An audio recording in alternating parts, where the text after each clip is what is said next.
Hi, ito naman ang recipe ko para sa beef misono. Marinate ang sukiyaki cut beef sa mirin, toyo, at pamintang durog.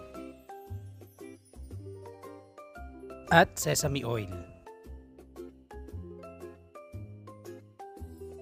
Ibabad ito overnight. After marinating, mag-preheat ng mantika over high heat. Kapag mainit na, ilagay ang butter. Igisa ang white onion.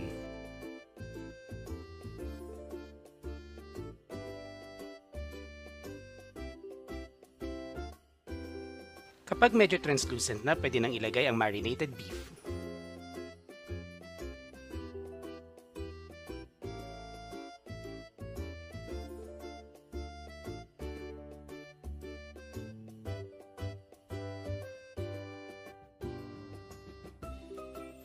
Haluin from time to time at hayaang kumulo.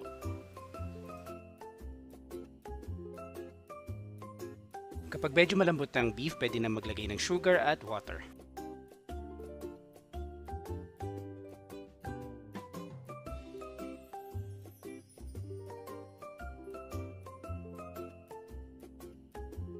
Pag nag-reduce na ang liquid, pwede na itong hanguin.